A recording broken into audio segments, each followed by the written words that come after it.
Good morning and good afternoon, everybody, and thank you once again for attending the latest edition of the ASHBUR webinar series. I'm going to be your host today, Stuart Otto, and we're going to be talking today about retirement accounts in Medicaid spend downs. This is definitely a topic that presents some issues for attorneys, existing attorneys that are already doing this type of planning, in that the transaction process can be a bit more complicated, and also with the income taxes, it can be difficult to kind of understand sometimes how to evaluate those IRAs and those spend downs and the income tax consequences. So we're going to dive into a little bit of both today, and then also talk about some scenarios in which the retirement account may be beneficial for you actually in a Medicaid planning situation. So again, we're going to talk about the funding options, and then we're also going to talk about the income tax consequences, the types of accounts you're going to deal with, and then again, potentially the types of Medicaid annuities you might use for with a given retirement account. All right, so we're going to go ahead and go in here. All right, 1 second. We'll get to the next slide. There we go. All right, so a little bit about me. I am a Medicaid planner and annuity specialist for ASHBUR. I've been providing crisis planning services and spend down solutions to elder law attorneys for over 10 years. And I'm a licensed life and health insurance agent in the state of Florida. And I'm also a veteran of the Wisconsin Army National Guard. So after this presentation, if you do want to get in touch with me, my contact information is below at the bottom of this email. So look forward to hearing from you if you do have any questions after this presentation. So a little bit about ASHBUR. If you're new to ASHBUR, essentially we're an annuity company that specializes in crisis Medicaid planning and Medicaid compliant annuities. We provide complimentary planning assistance and spend down support, and have been doing so in the industry for over 15 years. In addition to our Medicaid compliant annuity, which is our primary product, we do also provide a tax deferred annuity on a national scale. We do sell it primarily in Texas as a crisis planning tool in certain unique situations, but that is another product that we do have available. We also sell irrevocable funeral trusts and whole life insurance policies. The unique thing about both of these products is that I believe the issue age on both of these is 99. So it is really beneficial for a crisis plan when you need to do some last minute sort of spend downs. So I know whole life insurance in most states has a cap of 1,500, but there are some states like North Carolina and Mississippi that have higher limits. And then we also do work in the pre-planning space as well with asset-based long-term care insurance policies. We'll talk a little bit about that in this presentation as well, but that is something we do also do on the pre-planning side and also the estate planning side of our business. And then, as I mentioned before, we do offer complimentary case analysis and annuity quotes. The case analysis is more along the lines of determining the spend down amount for your client on any given scenario. And then we also, once the client is ready to purchase the annuity, we provide spend down support and funding support for the annuity. So a lot of times that funding support is going to be regarding your retirement account transactions, because as we'll find out, they're a little bit more complex than just cutting a check. And then after that, once the annuity is in place, we do provide assistance after the annuity is issued by providing death claim support and fair hearing support. So if the client were to ever pass away during the term of the annuity, we do have someone on staff who does coordinate with the state Medicaid office, coordinates with the insurance company as well as your office, and then the intended heirs as well to ensure that that death benefit is processed in an appropriate manner.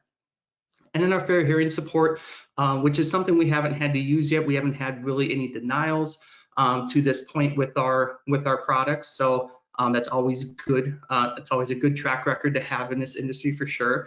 But if there is ever a denial because of one of our annuities, we do work with an attorney, Todd Watley out of Arkansas, who will provide assistance for for you, complimentary, through any sort of fair hearing support that you may need. Ultimately, the goal obviously is to get that decision reversed at whatever level we need to get that reversed at. And then here's the 3 basic case types that we work with. The single Medicaid applicant or individual case.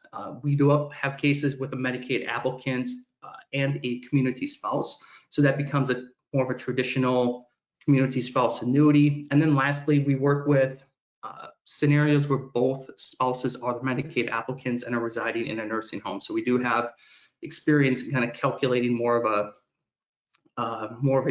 beefed up gifting plan, if you will. So yeah, we do provide level or support on all 3 of those case types. And then again, if you're new, here's some of the basic information that we ask when developing a proposal for a client, or kind of hammering down the actual annuity numbers for that specific case scenario. So just a few examples of what we might look for. Each case is different, so there may be more or less information requested given certain case facts. And then we also service clients who have what we would call non-DRA compliant annuities. So if you've got a client in the office that's looking to apply for Medicaid, but has an annuity that is not following all of the requirements of the Deficit Reduction Act, you can give that contract to our office and we can evaluate that free of charge and provide you with our opinion and expertise on how the state is going to treat that annuity in your case, and then provide suggestions if there's any action that needs to be taken to affect that, to implement that basically. And then lastly, before we get into our meat and potatoes discussion today, the types of assets that we can use to purchase a Medicaid compliant annuity are really unlimited. I would say liquid assets, of course, but we do work with checking accounts, savings accounts, anything, and most especially, as we're going to talk today, our IRAs and retirement accounts. All right, so that was a little bit of an introduction to us and who we are. So now we're going to go ahead and talk about what we kind of all came here to talk to today, which is the retirement accounts and how we go about funding Medicaid compliant annuities with that. So the first thing I want to kind of break down here in this presentation are going to be the account types and then the income, potential income tax complications or issues that you would run into. So we're not going to do a deep dive into each account type. We're just going to kind of talk about each account that you might see, and then I'm going to group them in a certain way. You'll kind of see how that goes to kind of give you the best vision as to how it's going to impact your clients' spend down cases. So here are some of the, and predominantly the retirement accounts that you're going to see on a day in and day out basis. So we're going to start with the primary one that we see most of the time is a traditional IRA or individual retirement account. And then also Roth IRAs are becoming a more popular retirement planning tool as well too, in addition to 401ks. And then we do also service various other plans, government plans, 403b, thrift savings account, TIA CREF, and then I even recently did a case involving a 457 deferred compensation plan. So there's a lot of different accounts out there, and don't be alarmed by that, because they all kind of have similar treatment, if you will, for spend down purposes. But as far as how we look at it from each state, because that's the first thing we have to look at. We have to look at the rules in each particular state as to how a retirement account is gonna be impacting one's spend down.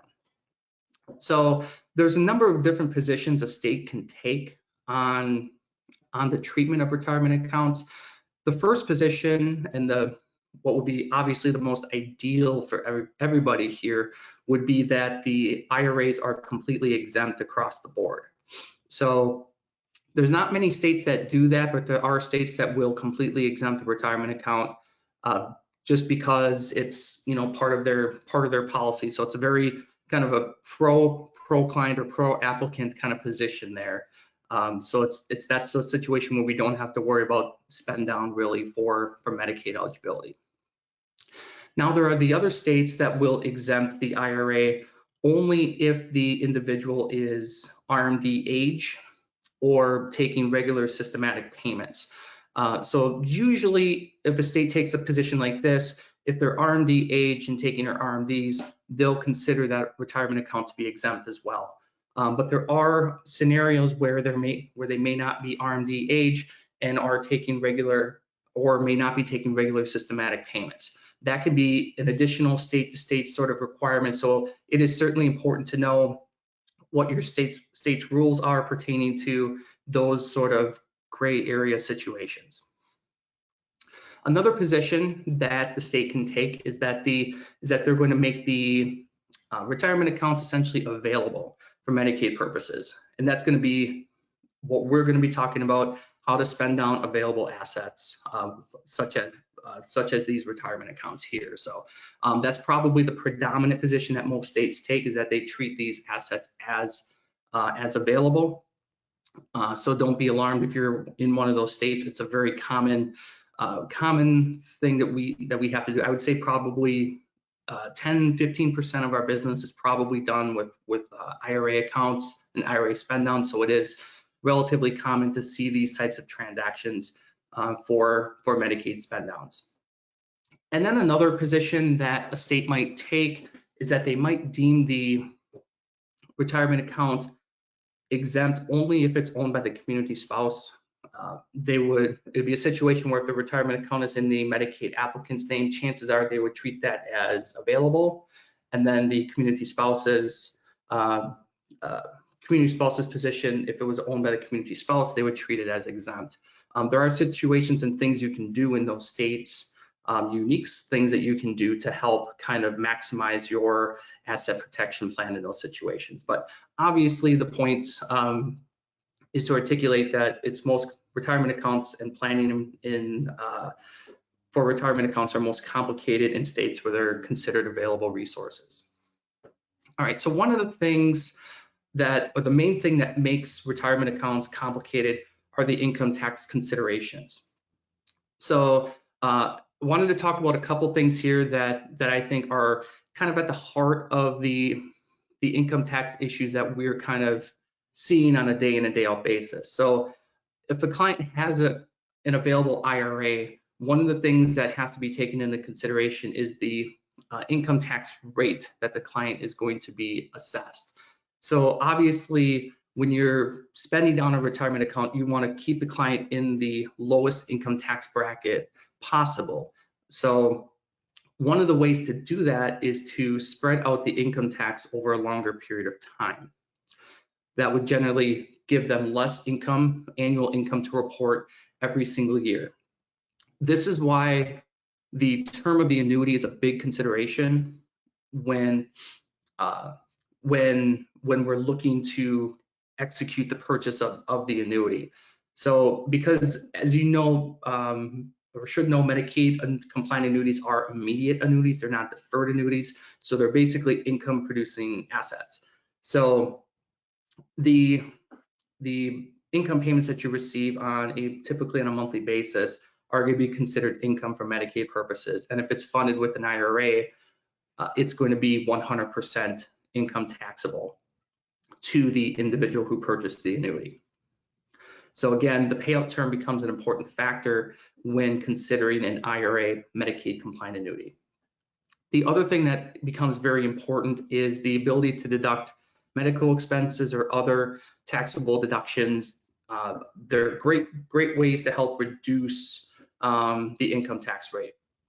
And especially, certainly in community spouse cases, and maybe even to a smaller degree in gifting plans, but certainly it is in the first year you can see a lot more medical deductions, or in the year of spend down, you can see a lot more medical deductions, and that could justify you cashing out a bit more of the IRA because you can write off more of that income basically and keep their rate down basically. But it kind of becomes a big balancing act regardless. All right, so getting back to the discussion about the various types of accounts, I'm going to essentially group these retirement accounts into two pods, basically. There's going to be pod A with all the pre-tax accounts, and then pod B is going to be the Roth IRAs. So first, we're going to talk about all of the retirement accounts, the typical retirement accounts, and their tax status. So every single one of these accounts up here, the 401k, the IRA, 403b, 457, it's pre-income tax contributions. And there's no immediate income tax on the earnings, so everything becomes deferred. So the pre-tax contributions and then the interest that's earned on it over years is deferred. But when you start to take out the income, you start taking distributions from that account, then every cent of that distribution that you take is going to be considered taxable. So that's where the issue certainly kind of comes in. We're not dealing with a non-qualified annuity where maybe 50% of it is taxable and the other 50% is not. So that's really kind of the issue that we're dealing with here. And just as a FYI, the client is eligible to take distributions after 59 and a half. If you take it before, you may be subject to IRS penalties for that, but we're going to talk about that a little bit more in a later slide. All right, so all those other accounts, basically all the non-Roth accounts basically are going to be pre-tax, 100% pre-tax contributions, 100% taxable when you receive it. The Roth IRA accounts, however, I like to call the black sheep of the retirement accounts because it is far different. The tax treatment is far different on Roth IRA accounts, and is essentially the complete opposite of a traditional IRA, basically. So the Roth IRAs are funded with after-tax dollars. So anything you put into it, say you put in $200,000 over like 20 years, that's going to be $200,000 of after-tax money. So the principal that you put into a Roth account is not going to be taxed when you pull it out. And then also the other thing to note is that anything you earn on that principal that's invested is tax-free. It's not tax deferred, it's tax-free. So what that means is when you start taking money out of that Roth IRA, it is not income upon receipt. So you receive the full 100% value of the account if you were to do a full surrender or full distribution. So for example, if you had that same account, you put $200,000 in over 20 years, and then it balloons up, in 20 years to maybe $600,000 total, you've got $400,000 of earnings on that principal that you had. That's going to be tax-free. So really advantageous, and I think a retirement account that's certainly more popular for people as they're saving for retirement in the future. But from an annuity, Medicaid compliant annuity perspective, I wouldn't consider it a common asset to use in Medicaid annuity sales. Because if you have the ability to cash out the $600,000 example that I gave you for $600,000 and not have to report it as income, it would be easier to cash it out and then do a non-qualified annuity than try to do one of the complicated transactions we're going to go over a little bit later on. So there are exceptions for the Roth IRA if you're doing a longer term annuity. So if you're one of my friends out there in Oregon or Washington that are kind of required to do longer term annuities on every case, you come across a Roth IRA, it might be more advantageous to do a Roth IRA MCA.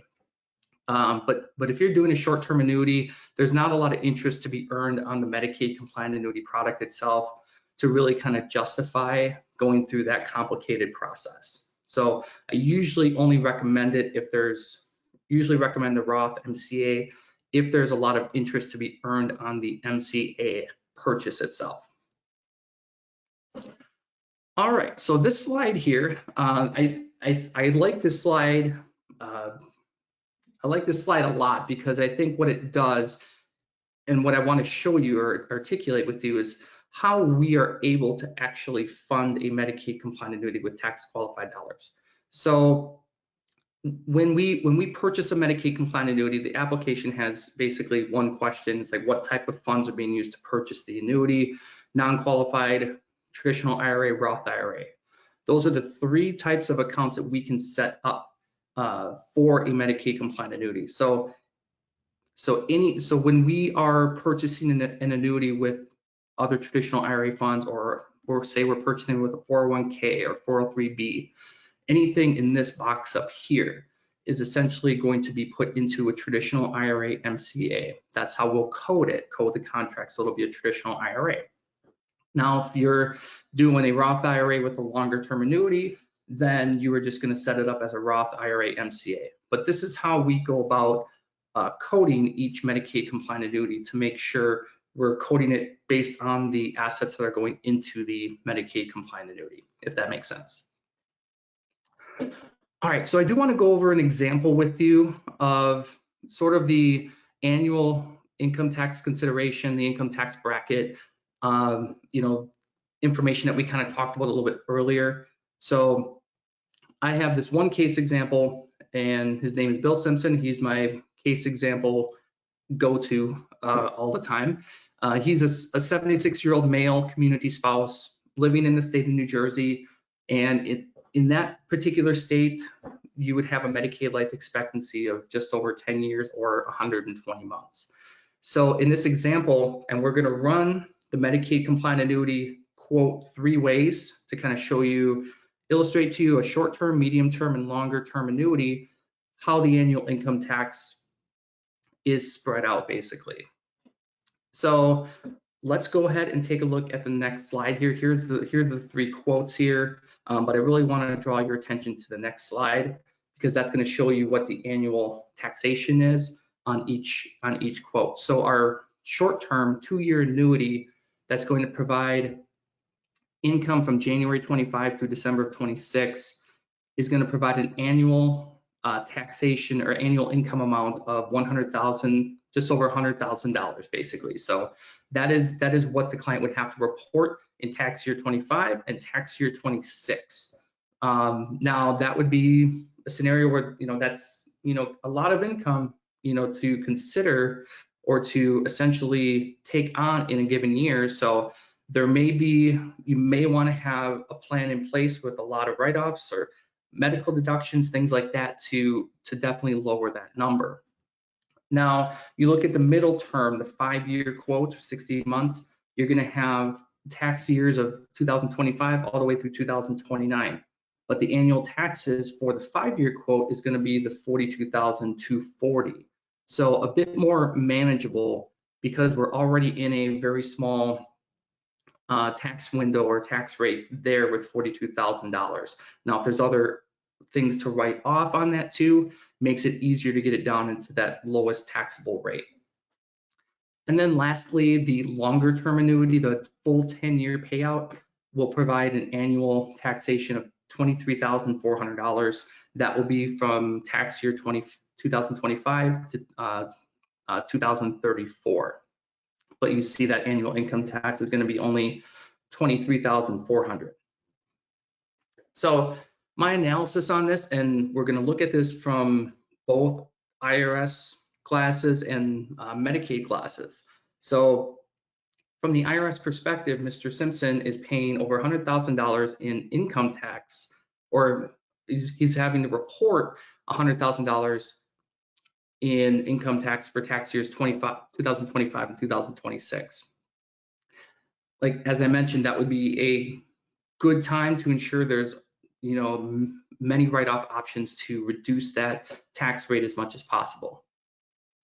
But the other key point that we can't forget when we're doing an evaluation with a client is that we still, in this industry, from a Medicaid perspective, want to do the shorter term annuity because we want to ensure that the death benefit in that annuity is not exposed to Medicaid recovery very long.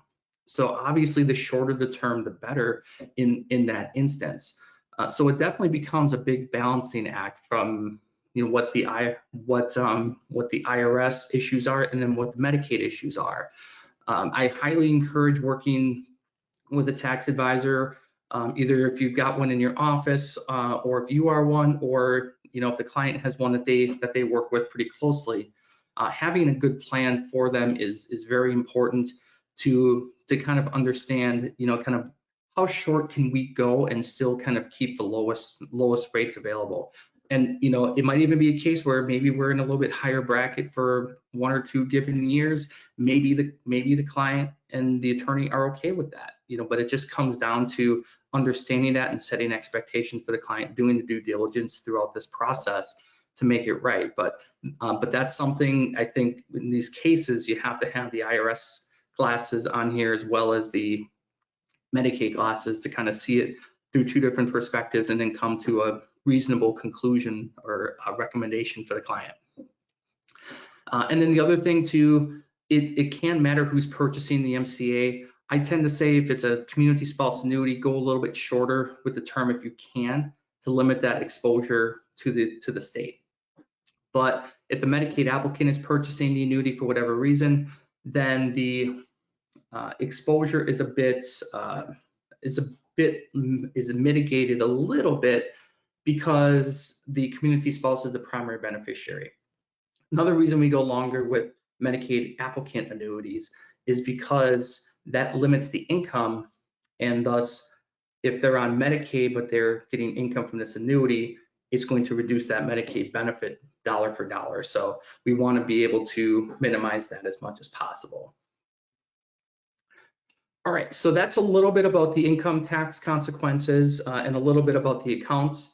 We're going to dive into the funding options here and kind of explain how those accounts are impacted or how they essentially kind of fit into these funding options. And then we're going to talk about a lot of things here in this section, a lot of tips and pointers for how to begin executing these transactions. Noting though that any given point, we always tell you, when you're working with Ashburn, you have the ability to use whatever level of service you would need us for, basically. So if this is something where you want us to kind of do more of the heavy lifting on these types of options, we're more than happy to do it as well too. But it's something we want to make sure you guys have an understanding on as well as we go through, as we kind of try to understand retirement accounts here. So in order to essentially purchase another retirement account so anytime you want to purchase a new retirement product with another retirement account, there's really only 3 ways to go about doing it. And this would include the IRA Medicaid annuity as well. So if you're purchasing the IRA MCA, these are your 3 funding methods. The 60-day rollover, which I do refer to as the distribution rollover as well, the direct rollover, and then the trustee-to-trustee transfer. So the first one we're going to talk about is the 60-day rollover. This is specifically, and like I said, I call it the distribution rollover as well, because what the client is doing is they're requesting a distribution from their current custodian, and then they're reinvesting those funds into another retirement account within 60 days. When we do this and we work with the client on this, we encourage no federal or state income tax being withheld. That way we can maximize the value of the rollover. But this is usually when we're doing spend downs, I would say this is probably the most common method that we're utilizing because it is the most straightforward. There's not 17 different hoops that you got to kind of jump through to basically put these in place. But in order to do this distribution rollover, the client has to meet must meet 2 eligibility requirements basically, and they're listed right up here.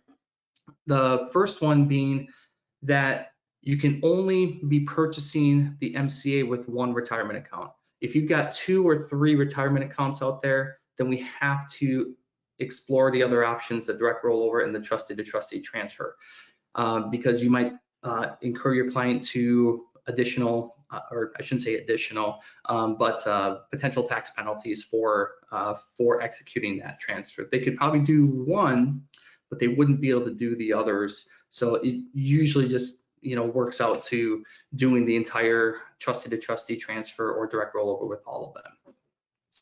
And then the other eligibility requirement is they cannot have done a previous 60-day rollover within the past year.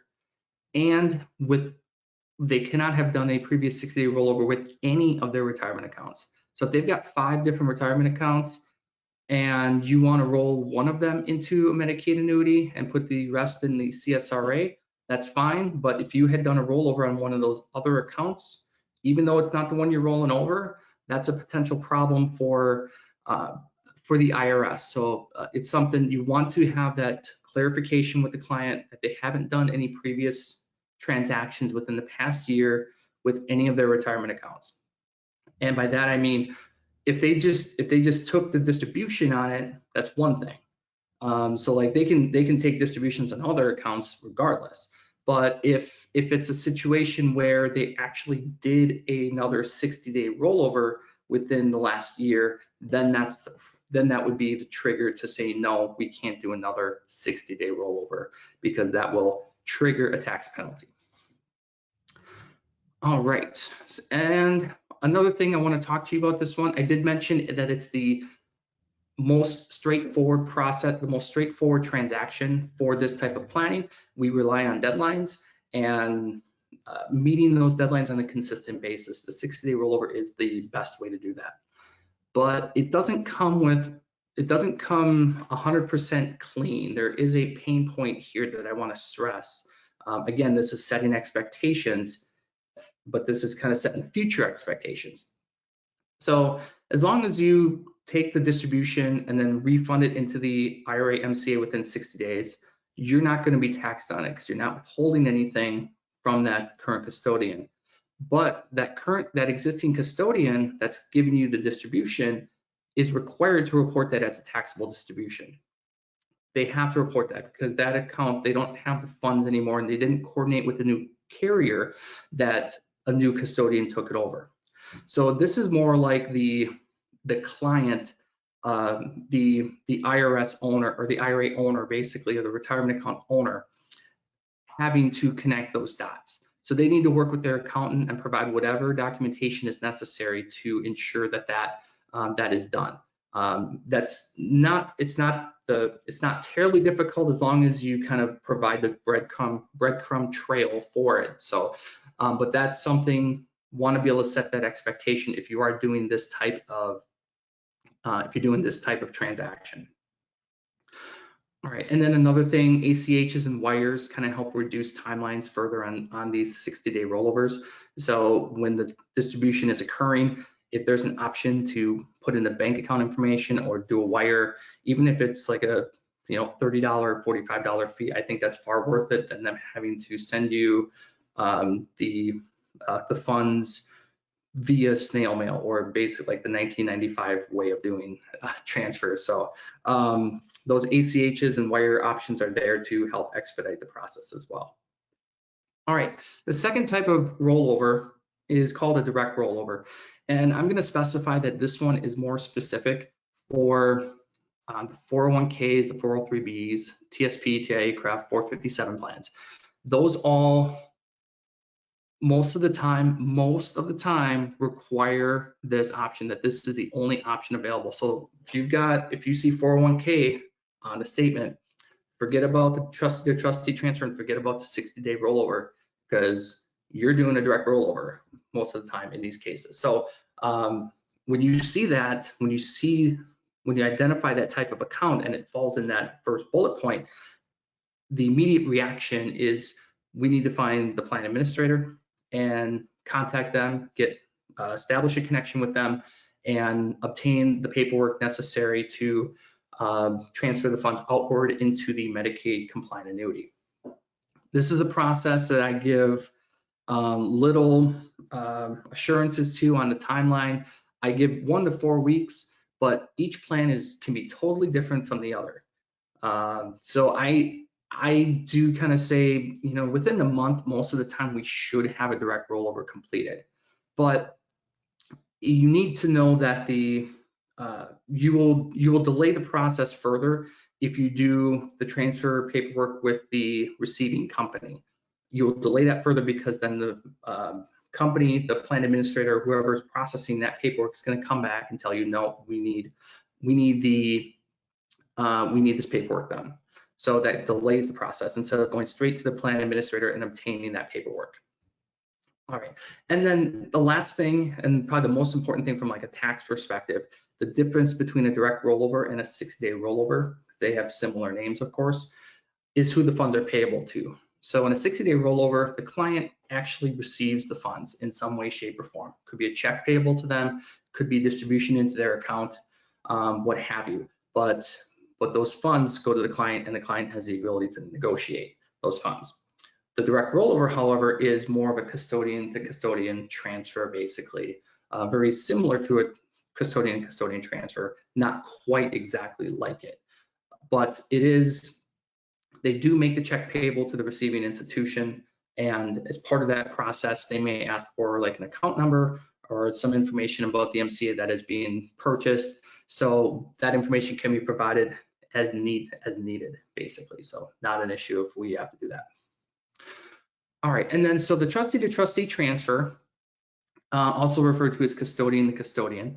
This is the one. This is like the more like the Wild West funding option for these retirement accounts. For these, more so for traditional IRAs. That's the ones you're going to see the most. Traditional IRA. So trustee to trustee transfer is a viable consideration here. There's no restrictions like the 60-day rollover. You can, if you've got 6 accounts, 6 IRA accounts that you want to use to fund the annuity, we can do 6 trustee to trustee transfers in that one sale. These, I will say, the more accounts that you include in a trustee to trustee transfer, the more likely it's going to take longer, because now you're subjecting the sale to more things that could potentially go wrong, because you're including more institutions and custodians that have their own paperwork. So just keep that in mind when determining how many accounts you're going to be purchasing the MCA with. The request is initiated by the receiving company, so American Century or Nationwide or Standard, whoever we're working with and working with you on the MCA product itself. These can typically take 2 weeks to process. I would say it can be over a month. In some instances, we usually say 2 to 4 weeks, kind of similar to the direct rollover in far as typical timeline process, but certainly I would say it's something that we want to plan ahead for. It's not something that you want to just kind of do at the end of the month. 2 days to go, let's get this Medicaid application in 2 days. Let's start a trustee to trustee transfer. It's not going to work like that. You're probably going to have to plan for the next month. The nice thing about this option is that the tax reporting is done between custodians, so it's a cleaner transaction, and it's something that it avoids the client having to coordinate or connect with the accountant to report that IRA transaction.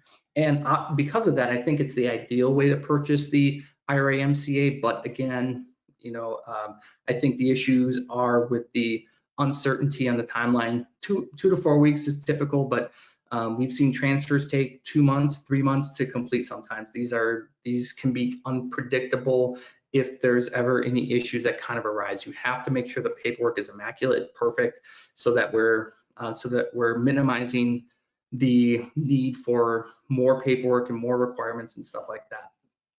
So what I usually say is kind of like a rule of thumb here. It's not always, every case is unique, every case is different, but gifting plans, I think if you're going to do a rollover in those cases, or if you're going to do an IRA MCA in those cases, try to do a 60-day rollover if you can.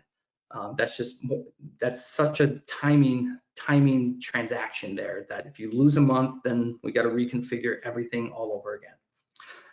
So I think community spouse annuities are more common or more likely to use trustee to trustee transfers because they're typically more assets, and the client can usually wait another month or so before Medicaid kicks in.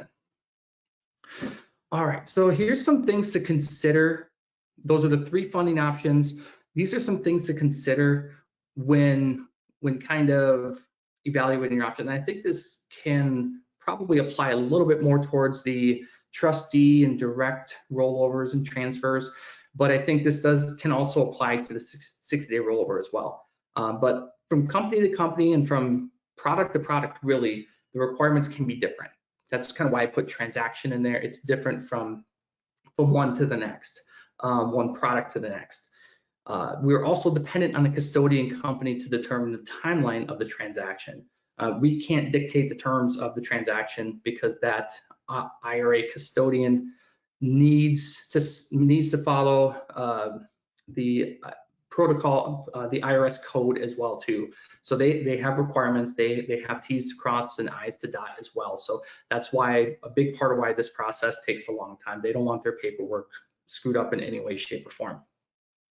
I always encourage calling customer service or the financial advisor and establishing a timeline for the transaction. If they want to do trustee to trustee transfer, I'm first going to try to establish a timeline, as well as a direct rollover too, because that will give us more of an expectation as to when the client can receive Medicaid benefits.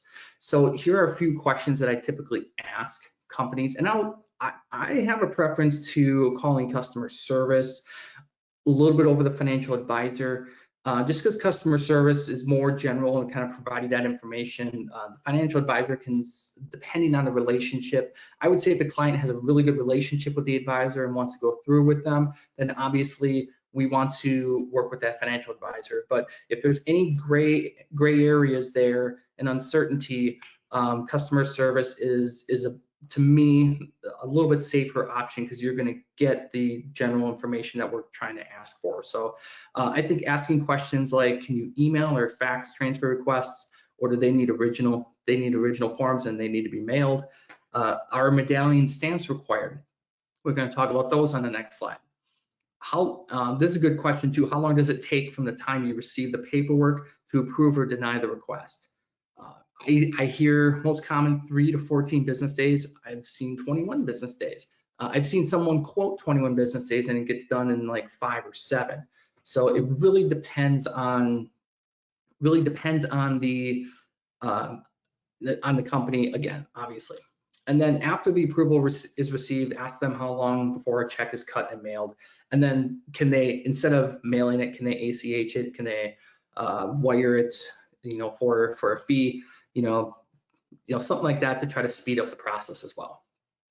And then also a good pro tip is to ensure that the POA is up to date with the custodian company, because that can be a few weeks as well added to your timeline, because sometimes those companies want to validate the POA and then have it approved, but they got to send it through their legal department a lot of times, and that can take a little time to get those POAs approved.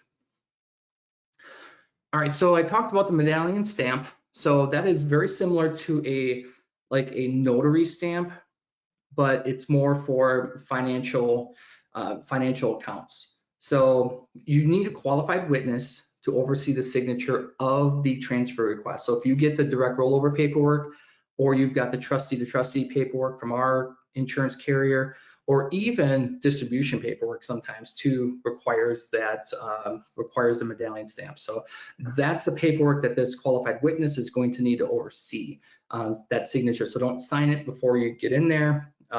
You get into there, and then they're going to witness it just like a notary signature.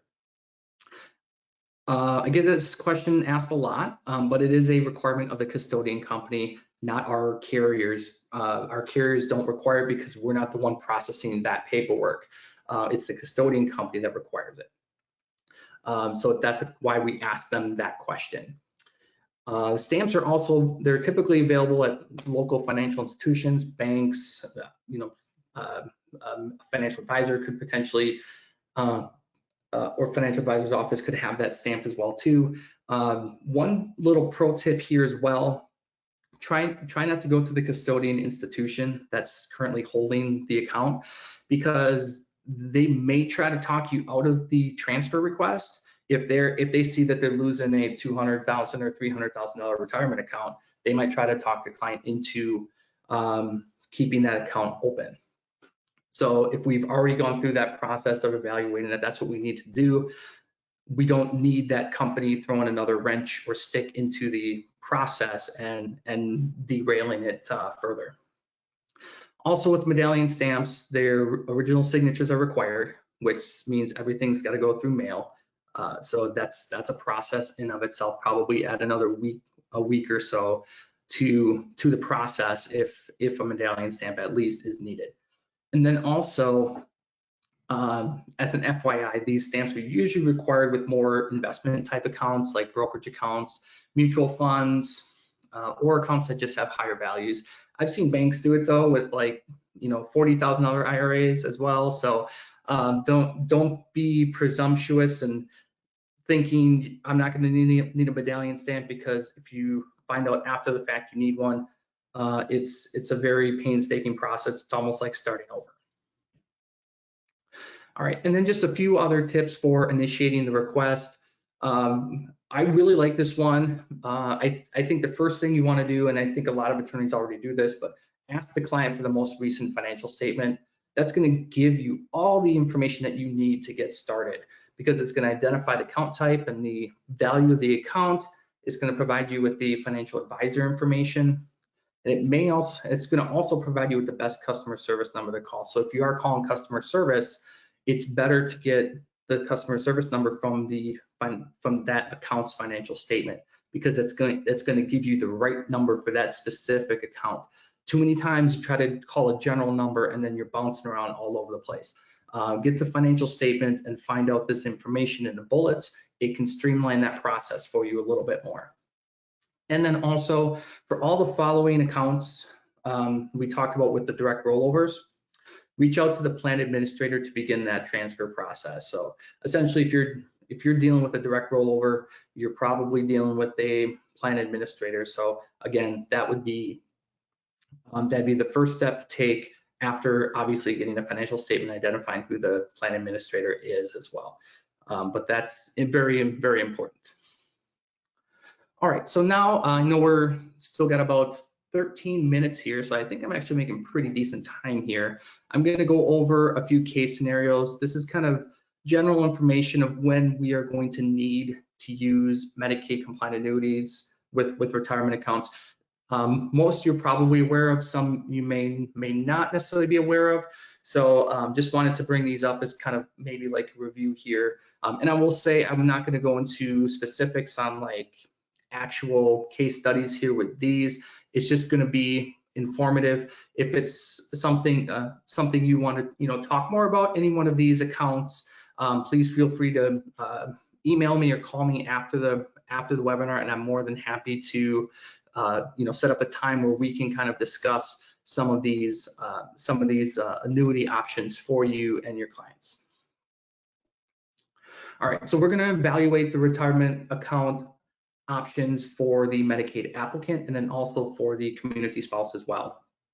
So the first one is probably my favorite, I will be honest, the liquidating the retirement account and then just doing a traditional gift and annuity plan. So a gift and non-qualified IRA plan, basically. Usually, again, most straightforward, because when you take a distribution, that can be pretty straightforward versus doing one of those complicated direct rollovers or trustee to trustee transfers. Number two, there is the option of doing the gift and the IRA MCA as well.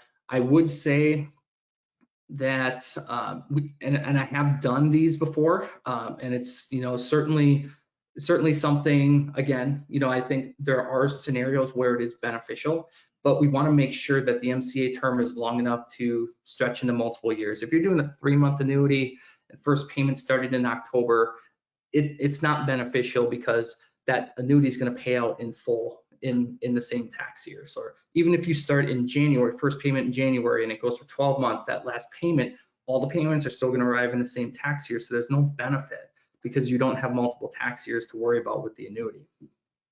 And then also, I always tell people, plan out a month in advance, especially when you're at the end of the month, like and you're in the last week or two. I think we could do a 60-day rollover within the last week or two, but if we're doing like a direct rollover, trustee to trustee transfer, especially if we're week 2, if we're in week 2, week 3, but especially week 4, I would plan for a month in advance on that. The third option is kind of a state-specific option. The name on the check rule, it'd be an IRA purchased by the Medicaid applicant, but assigning the income to the community spouse. That's probably a state sort of specific state allowance. Like you might not do that in a state like Pennsylvania, New Jersey, but you might see that more common in another state, maybe like Louisiana or Delaware, where that might be a little bit more common to see that strategy. And then number 4, purchasing an IRA MCA with a balloon payment structure. This one would probably be even more state dependent, state specific. But what it does is it limits the income and provides more control and flexibility with the retirement account itself. If older than the RMD age, or if their RMDs are required, we would calculate that plan based off of at least what their RMD requirement is. So options 3 and 4 are definitely state specific, knowing your state rules and understanding if that's a good option for you. But option 5 is probably the cleaner approach, would not provide as much of a benefits than options 3 or 4. But this could be for single Medicaid applicant, or it could be for a Medicaid applicant with a community spouse. This is where the IRA or the retirement account is just annuitized over probably the life expectancy of the Medicaid applicant. What it does is it does reduce the overall Medicaid benefit because the income's going to the institutionalized spouse. But if you've got a relatively high income shortfall and you have higher tax rates, essentially, if you took it out in 1 year, you might be able to justify it by annuitizing it and really lowering that income tax or lowering that income tax rate and spreading it out over a longer period of time. So there could be a financial benefit there, and it is something we do see from time to time with some of our attorneys. And then another one, which is a very unique one that I've learned about 5 or 6 years ago. The in-marriage quadro, or the qualified domestic relations order. That's another state-specific one, but this is really handy, certainly in a state in which you could utilize it, but certainly in a state where I would highlight it, in a state where the retirement account is countable to the Medicaid applicant, but exempt to the community spouse. So basically what you'd be doing in a situation like that is taking a countable IRA after the snapshot date and executing an in-marriage quadro by transferring it to the community spouse and then exempting it at that point. The only issue, I would say the timeline on that can take 3 to 6 months. It's upwards of 6 months, but I've heard as low as 3. So I think 3 to 6 months would probably be a safe recommendation on that timeline. So, maybe if the client's not okay waiting, then we've, got to look at other options. But if they're okay waiting, and usually if they've got more assets, and they're willing to, and maybe the cost of care or the shortfall is not as significant in that specific case, maybe they're okay doing something like that because the cost of it's not as significant as someone who might have a $20,000 nursing home cost. So case specifics can be very impactful. All right, and then we talked about this already, but if there is an advantage to the annuity being purchased by the institutionalized spouse in that the state is not listed as primary beneficiary, the community spouse is listed first, and that's the more likely scenario that the community spouse is going to inherit the IRA MCA as a traditional IRA. If they catch it all as a lump sum, they can open up another traditional IRA, move the funds in there, and then reestablish it as a deferred IRA. And then also we've talked about this as well too with gift and MCA plans. I think one thing to keep in mind is that when you are going through a penalty, the client is still privately paying and still paying the $5,000, $10,000, $20,000 a month, whatever rate may be for the nursing home. So you're definitely going to have a lot of write-off options there when you're going through that penalty, certainly. But I would say typically having some level of substantial assets to consider doing this. because then there's more of a potential income tax benefit. But again, I would probably wait, I'd probably wait a month or plan a month in advance, and don't wait to start the transfer or rollover process. That's really key, really important right here, this section right there. The people kind of fall in that trap sometimes of like thinking, oh, we should plan a month in advance, but then they don't start the actual transaction until 2 weeks before we need to get it done. No, if we're doing a plan, if we're a week or two before Thanksgiving, and we want to do a trustee transfer in a gifting plan, I would probably tell them, we're probably planning for a penalty start date of January 1st on this. So, but get the transfer started in the middle of November or later November, so that we can get it done by the end of December. Because if you wait till like December to initiate the transfer, then you're potentially pushing it off till February, and we don't want to do that. Oh, let me go back here. Okay. All right, and then the few options for the community spouse. This is a little bit more straightforward, because if the IRA is in the community spouse's name, then there's really not any maneuvering or unique things that we're trying to do to preserve it. If it's in the Medicaid applicant's name, that's why I think there's more options, just because there's more things we're trying to do strategically to minimize the burden and still keep Medicaid in our mindset. But for the community spouse, I know I'm kind of running a little low on time here, so I'm gonna kind of breeze through this a little bit.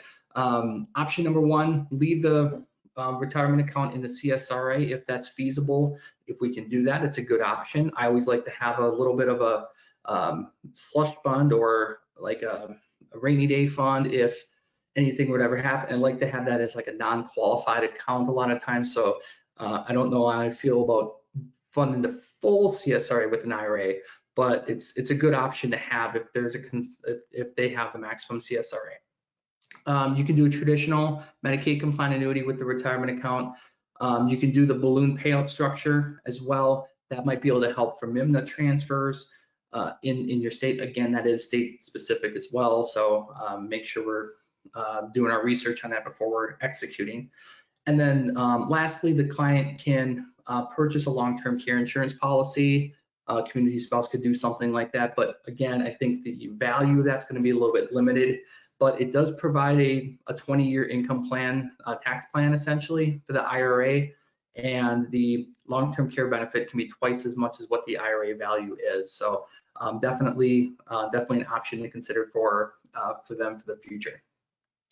All right, and then the last two considerations here, as I mentioned, pre-59 and a half tax distributions. If you run into a client that needs an IRA MCA with someone who's under the age of 59 and a half, chances are they're going to be able to annuitize it, but there's going to be specific rules on what we can and can't do with the annuity term. So just keep that in mind, and we'll kind of judge that on a case-by-case basis when that comes up. But that's a consideration as well too.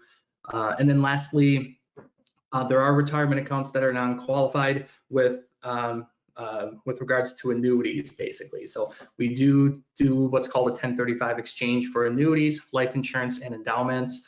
That's the non-qualified version of a trustee-to-trustee transfer. No 60-day rollover rules on that, but the main difference between that's one of the main differences between the two. The other one is that, as I mentioned before, non-qualified annuities are only taxed on the interest earned rather than the entire thing. So the contributions are after tax, but the interest earned is taxable when the annuity is essentially cashed out or moved. So the 1035 exchange gives them the option to transfer it without incurring taxes. And then here's the different transfer options available for 1035 exchanges, primarily for non-qualified annuities, but there are endowments and life insurances that fall under this as well. And then like-to-like transactions as well too are important in ensuring we're doing it correctly. So I think bottom line, and we hit 1 o'clock here, but bottom line is that there's a a lot of T's and I's to cross, or a lot of T's to cross and I's to dot with these types of transactions.